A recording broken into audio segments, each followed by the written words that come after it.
Esta es la predicación correspondiente al domingo 14 de enero de 2024 de la Iglesia Cristiana Cristo Viene de Algeciras. El pasaje de referencia de hoy lo tenemos en el Evangelio de Marcos, capítulo 2, versículos 1 al 22. Por mi experiencia como pastor, sé lo difícil que resulta abrirnos a algo nuevo. Preferimos siempre lo conocido, lo dado por sentado, lo que ya sabemos y ponemos bajo sospecha aquello que es nuevo. Preferimos lo de siempre. Aunque eso signifique o nos produzca ansiedad, nos esclavice o nos cree una carga insoportable. Esto se explica porque los seres humanos vivimos de una vida diaria rutinizada, es decir, bajo unos patrones de comportamiento y de pensamiento concretos que por un lado simplifican y ordenan nuestra vida, por otro lado nos dan seguridad y no nos obligan a tener que estar constantemente tomando decisiones y constantemente am, pensando qué es lo que vamos a hacer. Nos levantamos diciendo un día, bueno, pues hoy qué voy a hacer. Ya tenemos unas tareas, unos deberes, unas responsabilidades que cumplir. Eso se llama una vida socialmente rutinizada. El funcionamiento de la sociedad se basa precisamente en esa rutinización, en esa repetición de patrones. Por lo tanto, en ese sentido, es una necesidad existencial, social, em, para no tener que estar inventando cada día nuestra vida. Pero, por otro lado, eso también nos cierra a poder encontrar nuevos caminos, explorar nuevas formas de pensar y de comportarnos, y nos genera lo nuevo, esa incertidumbre de lo que no está bajo nuestro control. Y esto a nivel pastoral, pues se ve muy bien cuando en las iglesias o en las relaciones con las personas a las que sirves como pastor, em, surgen este tipo de cuestiones de incertidumbre frente a lo nuevo, frente a cosas que se perciben como algo potencialmente dañino, única y exclusivamente porque es algo que la persona no ha escuchado nunca, porque la persona no conoce, porque la persona no ha experimentado nunca. Cuando escuchamos algo que no sabíamos o que nunca habíamos oído, preferimos pensar que es erróneo. O peor aún, que es equivocado. Preferimos rechazarlo que molestarnos en sopesarlo, pensarlo y abrirnos a experimentar el mundo de manera nueva, que esto sería lo ideal, el que fuéramos capaces de sopesar, de pensar, de reflexionar acerca de esto nuevo que está ocurriendo, que nos está pasando en nuestra propia vida. No solamente hablo a nivel intelectual o a nivel de conocimiento em, académico o de alguna forma institucionalizado académicamente, sino lo nuevo que nos comporta nuestra vida diaria. Muchas veces hablo de la novedad que implica lo que nos ocurre en nuestra vida diaria. Pensamos que la vida va a ser siempre igual, siempre homogénea, que ya hemos llegado a un estatus de tranquilidad, de estabilidad, pero con frecuencia descubrimos que no es así. Entonces me refiero también a un sentido amplio de la novedad en nuestra propia vida. Y es que, por tanto, solemos rechazar lo nuevo. Eh, y esto mismo fue lo que le ocurrió a Jesús. Él enseñó, predicó e hizo cosas que chocaban con lo ya sabido y dado por sentado de fariseos, escribas y sacerdotes. Lo nuevo que Jesús traía les causaba sospecha y pensaron que era equivocado. Así que se negaron a experimentar el mundo nuevo que Jesús estaba inaugurando. Es fácil para nosotros decir que los fariseos y los saduceos eran legalistas, orgullosos y que rechazaron a Jesús. Y pensar que nosotros estamos a salvo de esas actitudes.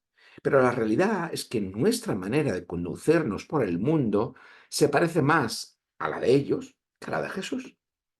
Nos cerramos a lo nuevo que Dios hace en su creación. Nos cerramos a lo nuevo que Dios hace en nuestra propia vida.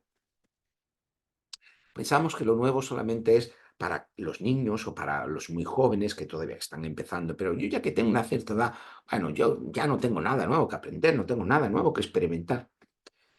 Eh, la percepción subjetiva del tiempo, eh, hay etapas de nuestra vida que parece que todo el tiempo pasa muy rápido y otras etapas de nuestra vida que parece que el tiempo pasa muy lento.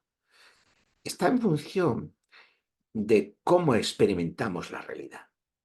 Cuando la realidad que experimentamos es en apertura constante a cosas nuevas, el tiempo pasa más despacio. Y esa es la percepción subjetiva de los niños y la gente muy joven, porque tienen mucho que descubrir y que aprender y que experimentar. Pero cuando la vida se nos rutiniza en exceso, lo que hablaba antes, es decir, cuando ya tenemos una cierta edad, cuanto más mayores somos, menos capacidad de experimentar o de aprender cosas nuevas tenemos, o nos creemos que tenemos, entonces el tiempo pasa mucho más rápido, porque el tiempo es igual un día a otro. Sin embargo, la medición del tiempo es siempre igual, es constante. Así que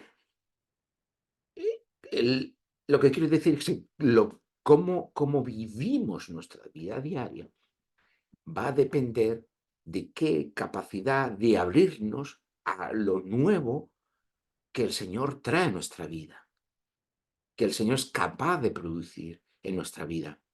O el Espíritu Santo, como queramos verlo, expresarlo. Em, si nos cerramos, entonces no nos podremos quejar de que nuestra vida es una rutina constante o que nuestra vida discurre por el eterno retorno de lo mismo. La semana pasada ya vimos cómo Jesús nos anuncia la llegada del reino de Dios, ese reino que irrumpe con la venida de Dios y con el perdón de pecados. Pero esto no siempre fue algo evidente para aquellos que lo rodeaban, esa irrupción del reino de Dios, me refiero. Así que tuvo que mostrar Jesús con palabras, con acciones, la novedad de vida que representaba que el reino de Dios estuviera llegando. Si el reino de Dios estaba llegando, pues, ¿cuál era el resultado lógico de eso? Que los enfermos físicamente sanaran, que los enfermos socialmente sanaran. Y ahora vamos a ver esto. La novedad del reino implica hacer fiesta y no estar de luto. Ay, qué pena que los cristianos estemos más dispuestos a estar de luto que a pasarlo bien en una fiesta. Nos hemos olvidado de las razones que tenemos para celebrar y para hacer fiesta. Y eso ya nos dice mucho qué tipo de espiritualidad y de vida cristiana estamos viviendo. Nos hemos olvidado de las grandes razones que el cristiano tiene para celebrar y vivimos muchas veces bajo la rutina, bajo la desgana, bajo bueno, esto siempre es lo mismo, la conformidad o lo que es peor, pues no tengo nada que por lo que estar contento, alegro, celebrar. Y es que nos hemos olvidado de la novedad que implica la realidad que confesamos. Jesús habla de que lo nuevo que viene no puede ponerse como un remiendo en lo viejo, ni puede contenerse en viejos recipientes. Ahora lo veremos. Así que la predicación de hoy es un desafío. La vida, en la vida crecemos o, o decrecemos, porque nunca vamos a estar igual. Em, Dependiendo de cómo respondemos a los desafíos que se presenten en nuestra vida y, no y tengamos por seguro que siempre se van a presentar desafíos. Un desafío para abrirnos a la novedad del reino y dejar de lado las viejas presuposiciones, los viejos patrones de pensamiento, los viejos patrones de comportamiento, que nos encadenan a una vida de luto y no a una vida de fiesta. La pregunta de hoy es, ¿estás dispuesto a abrirte a lo nuevo del reinado de Dios en tu vida? Al leer los evangelios, estamos acostumbrados a pensar en Jesús como la segunda persona de la Trinidad. Y esto es correcto. Y lo afirmamos y nos adherimos a los credos de la Iglesia antigua con todas las confesiones cristianas. Todas las confesiones cristianas reconocemos la validez de los credos de la Iglesia antigua, que condensan la formulación dogmática o doctrinal de la Trinidad y de la cristología de la Iglesia antigua. Jesús, verdadero Dios y verdadero hombre. Bien, esto vaya por delante. Pero leer el Nuevo Testamento bajo esa lente, que vuelvo a decir es correcto, pero no es la lectura más inmediata que deberemos hacer cuando leemos los evangelios, nos hace pensar que todas las maneras que el Nuevo Testamento tiene para hablarnos de Jesús se reducen a que Jesús es Dios y que hizo milagros y que esos milagros son la prueba de que efectivamente era Dios. Ahora vamos a explicar después por qué pensamos así. Pero eso es una simplificación. Es decir, cuando decimos Jesús es el Mesías, probablemente estamos pensando que Jesús es Dios. Que Jesús es el Hijo de Dios, estamos probablemente pensando que Jesús es Dios.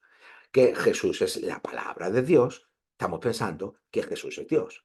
Que Jesús es la presencia encarnada de Dios, el Emmanuel, entonces que Jesús es Dios. Um, que Jesús es el Hijo del Hombre, que Jesús es Dios. Y así sucesivamente. Que Jesús es Señor y Salvador, que Jesús es Dios. Y lo que yo quiero que tengamos en cuenta es que, siendo cierto que Jesús es Dios, el Hijo de Dios, según en término doctrinal y dogmático, la segunda persona de la Trinidad, todas esas atribuciones o títulos eh, son dimensiones distintas de quién es Jesús. Todas complementarias, pero es distintas. Y que hay que comprenderlas dentro del contexto bíblico, del marco, del canon bíblico y de la narrativa que la Biblia nos cuenta, como siempre explicamos y decimos. El punto de partida de los evangelios no es directamente Jesús es Dios y ya está, es otros puntos de partida. El principal, que Jesús es el rey prometido por Dios. Incluso la designación de Hijo de Dios hace referencia precisamente a esta condición mesiánica o real de Jesús. Por supuesto, la narrativa del Nuevo Testamento nos habla de Jesús en un montón de ocasiones, asignándole las acciones que en la narrativa del Antiguo Testamento se refería exclusivamente a Dios. Y eso, por eso, el vocabulario doctrinal o dogmático de la Iglesia antigua esencialmente es correcto, pero esa designación está siempre sobre la base de lo que Dios está haciendo por medio de Jesús, es decir, traer su reinado a su creación.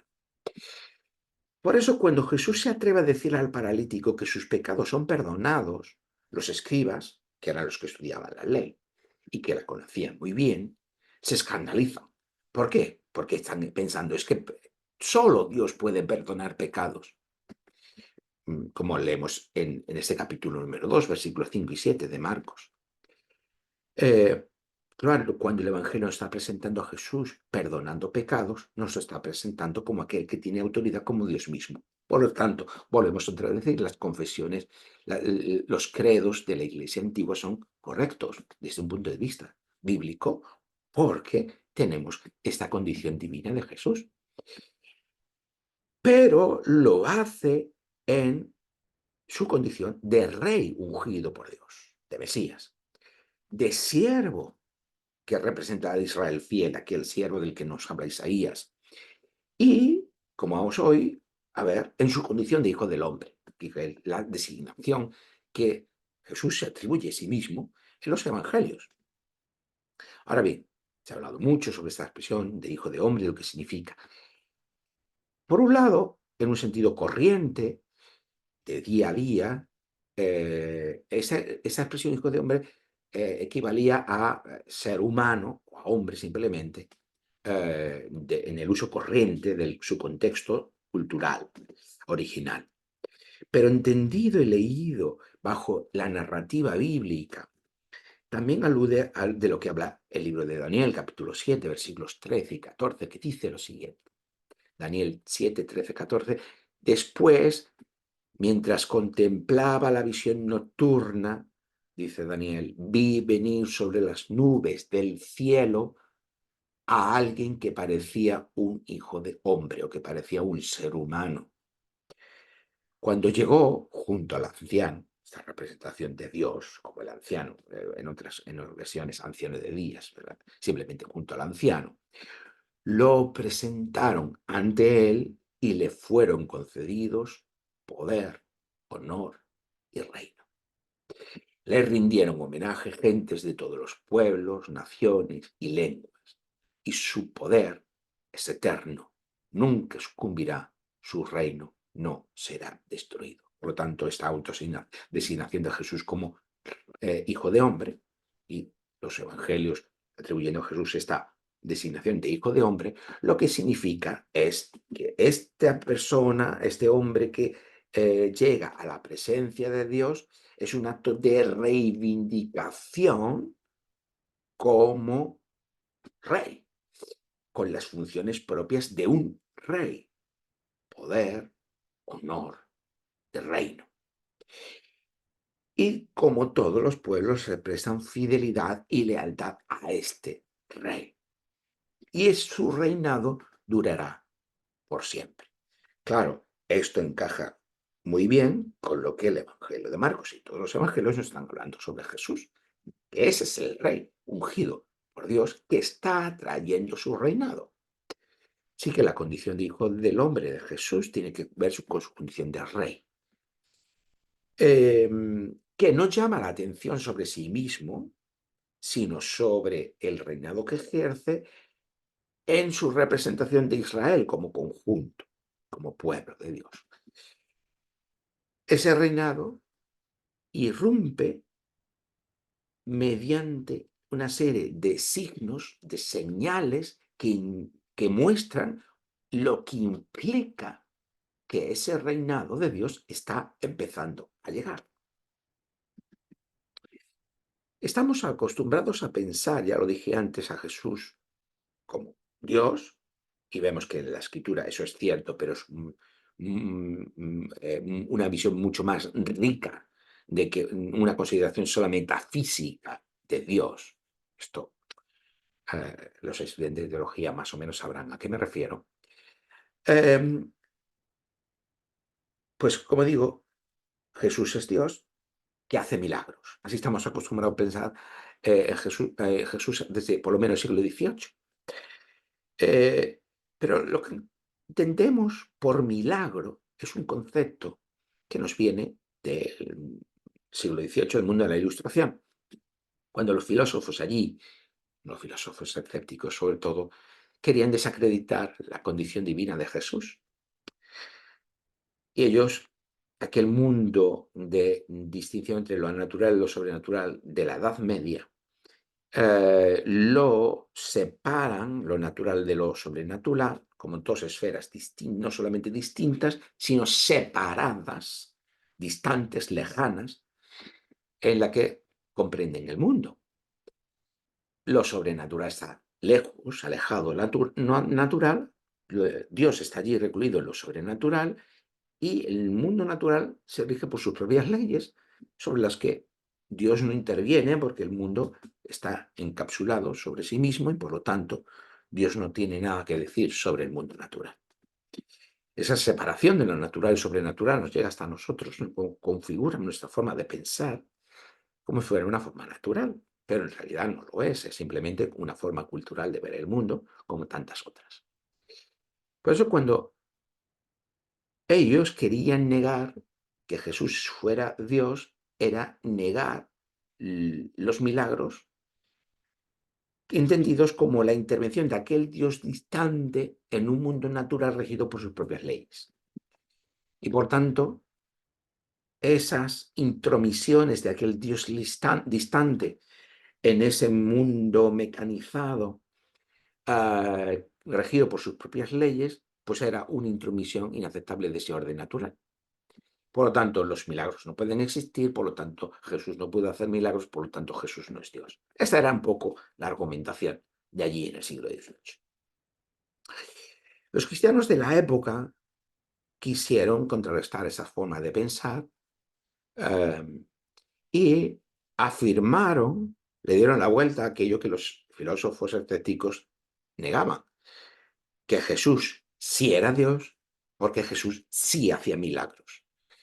Pero claro, entendidos esos milagros como acciones e interrupciones del orden natural creado por Dios, pero de un Dios allí lejos, en los cielos, que en realidad no tiene intervención en el mundo de una forma esporádica, y a esa concepción de Dios se le ha llamado el Dios tapagujeros. Y a medida que el mundo científico ha ido generando más conocimiento acerca de ese mundo natural, el espacio para ese Dios tapa agujeros ha sido cada vez menor. Entonces, pues mucha gente ha rechazado a Dios, a ese Dios, a esa concepción de Dios, a esa concepción del mundo, pensando que era una concepción única y normativa. Pero la Biblia no habla nunca en estos términos, porque los patrones culturales de la Biblia son otros, por supuesto. Para la Biblia, Dios no está allá lejos, sino que Dios, de alguna forma, el cielo, la realidad divina, la realidad de Dios, mundo de Dios, como queramos expresarlo, es más la otra cara de la realidad, el fondo de la realidad creada. No es Dios lejos, sino es la otra cara de la moneda. Vamos a usar otra metáfora.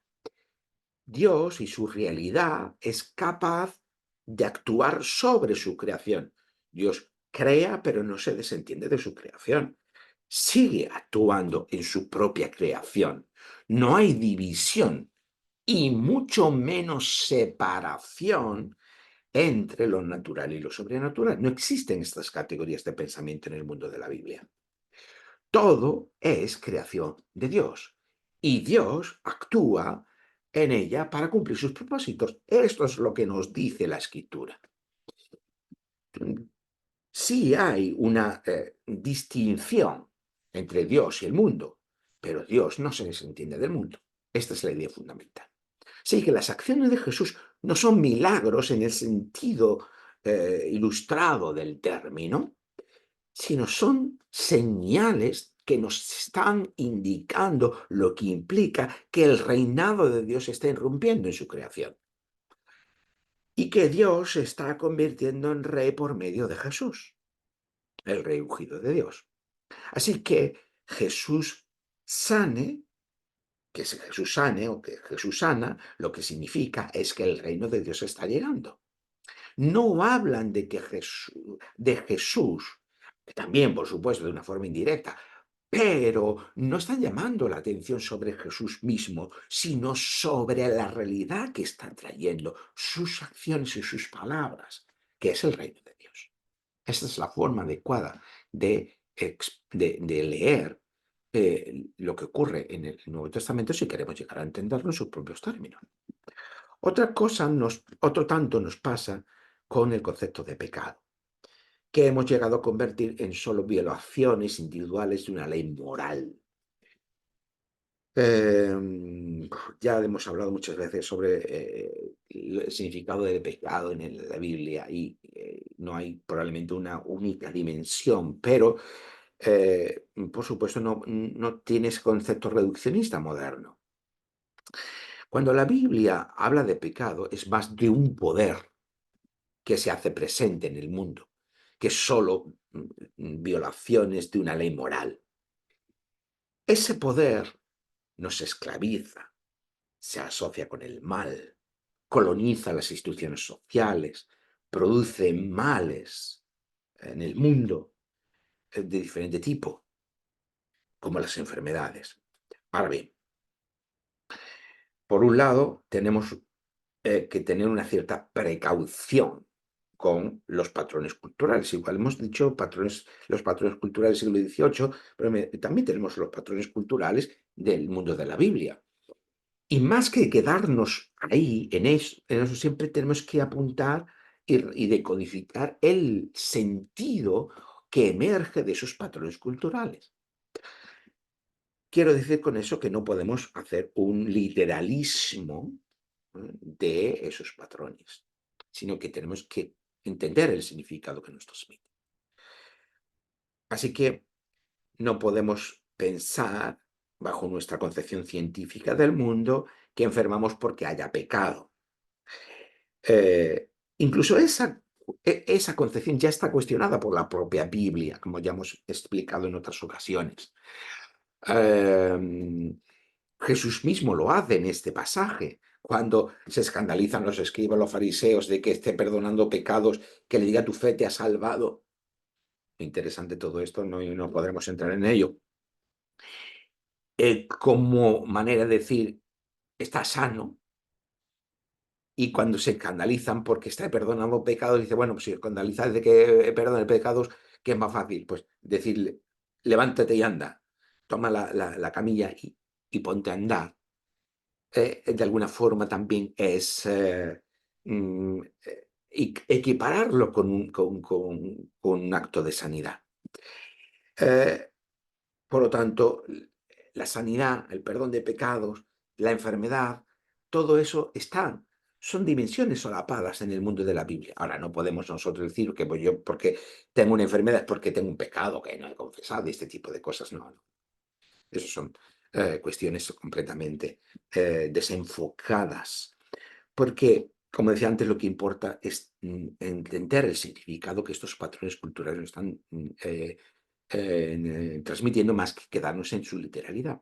Si el reinado de Dios irrumpe en el mundo, los poderes que reinan en el mundo se encuentran de retirada. Esto es lo que nos están diciendo los textos bíblicos. O dicho de otra manera, los males del mundo, incluidas las enfermedades, comienzan a arreglarse cuando el reino de Dios empieza a irrumpir en la creación. El mundo tiene males físicos que la irrupción del reino de Dios comienzan a sanar, pero también males sociales, es decir, desigualdades, abusos de poder, etcétera, etcétera, que ocurren en la sociedad. Y lo que nos muestra también este capítulo es que igual que hay males físicos, enfermedades, que empiezan a sanar cuando el reino de Dios llega, esos otros males sociales, cuando el reino de Dios llega, también empiezan a sanar. Por eso cuando Jesús, aquí en este capítulo 2, se acerca a un publicano, a Leví, y hace que le siga, le llama a seguirle, es la manera de mostrarnos que cuando llega el reino de Dios, los males sociales, en forma de abusos y desigualdades, comienzan a arreglarse. Y así se empieza a hacer justicia. Así se empieza a hacer justicia en el reino de Dios. Versículos 13 y 14 de este capítulo 2. Por lo tanto, los males físicos, los males sociales empiezan a arreglarse, empiezan a sanar en la medida que el reino de Dios empieza a irrumpir. Nuevamente, los defensores de lo dado por sentado, los defensores del orden establecido, fariseos y escribas, se escandalizan porque Jesús come con pecadores y publicanos. Versículos 15 y 16 del capítulo 2. Los publicanos no eran meros agentes de Hacienda. En España tenemos la Hacienda tributaria, no eran, los publicanos no eran recaudadores de impuestos a nuestro concepto moderno.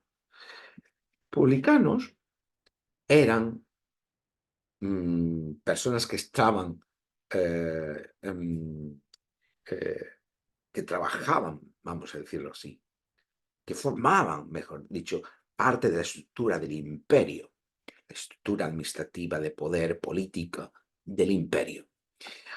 Había publicanos que amasaban ingentes fortunas en el imperio romano. Incluso se constituían compañías de publicanos que eran muy poderosas, tenían mucho poder económico, político, incluso que tenían medios coercitivos para hacer que la población de una región, de una provincia, pagara. Tiene una función extractiva muy fuerte de las personas. Probablemente Leví no era, no estaba en este nivel, pero quiero decir que los publicanos eran gente de un extracto social muy potente y que formaban parte de la estructura institucional del Estado que representaba el Imperio Romano a diferentes niveles. Que Jesús entonces reclute a un publicano significa que la fidelidad que se prestaba al imperio, esas estructuras del imperio, ahora se torna fidelidad al reino de Dios y por tanto las estructuras del imperio comienzan a desmontarse. Es decir, no debemos verlo solo desde un punto de vista individualista, a nuestra concepción moderna, sino lo que nos está transmitiendo es que las estructuras del imperio, cuando llega el reino de Dios, empiezan a desmontarse. Que el reino de Dios irrumpa supone que los reinos humanos comienzan a perder su lugar hegemónico, incluso si es el imperio romano. Así que Jesús sana las enfermedades físicas y también las enfermedades sociales. Versículo 17 del capítulo 2. Y si todo esto es cierto, el resultado de todo esto, que no puede ser otra cosa que acoger esta nueva realidad con alegría. Si el mundo empieza a arreglarse, si los males físicos y sociales del mundo empiezan a arreglarse, ¿qué podemos hacer sin alegrarnos? Los discípulos de Jesús lo pueden vivir de una manera, dice Jesús, disfrutando y celebrando la llegada del reino de Dios. Una vez más, aquellos que se conforman con lo de siempre, con lo dado por sentado, se vuelven a escandalizar de que los discípulos de Jesús no ayunen, versículo 18 del capítulo 2. Pero Jesús les dice, ¿cómo sentir pesar, luto y ayuno cuando lo que tenemos son motivos de celebración? ¿Puede haber momentos para sentir pesar en nuestra vida? Sí, los discípulos tendrán motivos parciales y momentáneos para estar de luto y de ayuno cuando les falte su maestro. Habrá un momento que sí, pero mientras tanto tenemos más motivos de celebración que otra cosa. Cristiano, la vida del cristiano tiene que ser así. Hay momentos para el luto y el ayuno, sí, pero tenemos más motivos de celebración que de otra cosa. Versículos 19 y 20 del capítulo 2. Definitiva, la novedad del reino de Dios implica abandonar lo ya sabido, lo de siempre, lo dado por sentado, de lo viejo, de ese mundo viejo que empieza a ser transformado por el reinar de Dios. Un mundo viejo, un mundo caduco que está siendo transformado por el reinar progresivo de Dios. Por eso, dice Jesús, no se remiende un vestido viejo con una tela nueva, porque si no se acaba rompiendo. Versículo 21 del capítulo Dos, y no se puede echar un vino nuevo sobre un odre viejo porque se puede romper y el vino nuevo se va a acabar derramando, versículo 22. Hay que recordar que el odre era el recipiente para el vino, el aceite, diferentes eh, líquidos o productos, que estaba hecho a base de una piel curtida de un animal, normalmente de cabra. Eh, eh, em, entonces se curtía la piel y por las extremidades del animal, cosía menos por una, para servir de recipiente. ¿Mm? Eso es el odre. Y esto es lo que Jesús está diciendo. El vino nuevo del reino de Dios debe echarse sobre odres, sobre pellejos nuevos, sobre recipientes nuevos, versículo 23. Hoy, como en el tiempo de Jesús, la llegada del reino de Dios quizás no sea evidente. Sergio, pues yo no veo la llegada del reino de Dios por ningún lado. Para escribas fariseos tampoco fue evidente. Para sacerdotes, saduceos, no era evidente. Pero ayer como hoy, el mundo sigue necesitando arreglo y en eso estaremos todos de acuerdo. Los cristianos anunciamos frente a ese mundo que necesita arreglo que ese arreglo es posible y que ese arreglo va a realizarse por medio de las acciones de un rey, que es Jesús. Pero la mayoría de las veces, ¿qué nos pasa incluso a los propios cristianos? Que nos vivimos bajo la expectativa de la llegada de ese reino. Vivimos instalados en lo de siempre, en lo dado por sentado, en lo de toda la vida. ¿Mm? No es que ya lo sé todo, es que ya llevo muchos años en la iglesia, yo es que ya no tengo nada nuevo que aprender, es que no, estamos perdiendo de vista, nos estamos cegando porque estamos instalados en lo de siempre, lo dado por sentado, en lo de toda la vida, y eso nos ciega para vivir e encarnar de manera anticipada el reinado de Dios en nuestras vidas. La enfermedad, las desigualdades sociales, un día van a ser curadas por la promesa de la resurrección. Debemos vivir y ver el mundo por medio de la perspectiva de lo que ya ha ocurrido, de la resurrección de Jesús, que es la erupción de ese mundo nuevo que Dios nos trae. Así que debemos vivir y encarnar formas de vida que sean el signo que apunta a esa promesa. Debemos vivir como Jesús. Y toda la vida de Jesús son destellos, señales, signos de que el reino de Dios está llegando.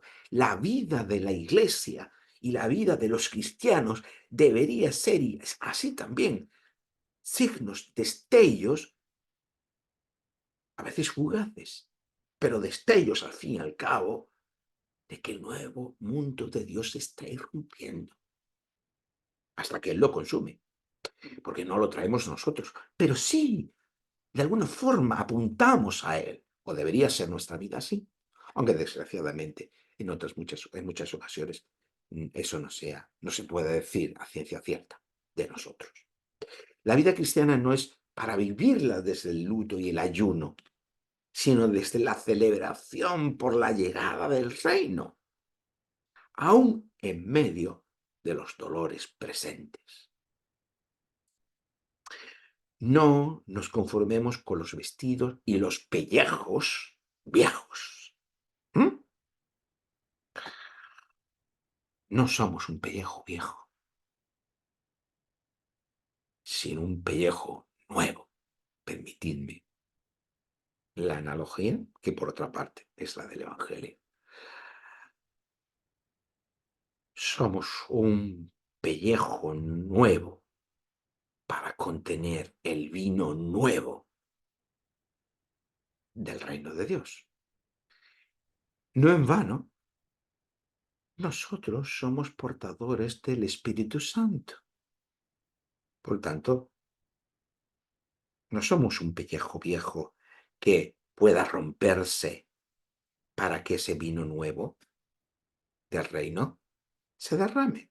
Somos un pellejo nuevo para contener esta nueva realidad del reino de Dios también en nuestras vidas, no reducidas ni exclusivamente, pero sí, también forma parte de eso. No nos conformemos con lo de siempre. Este es el reto de hoy, el desafío de hoy, con lo dado por sentado. Y quizás con ello consigamos escandalizar a alguien como Jesús. Pues si es así, que así sea. Amén. Y todo que sea por el reino de Dios. Pero vivamos intensamente y en plenitud lo que implica el reinado de Dios. Que una nueva luz alumbre nuestro rostro, que la calidez del vino nuevo del reino impregne nuestro corazón y que seamos generosos incluso con aquellos que nos rechacen o no nos comprendan por la locura del reino. Amén. Que así sea.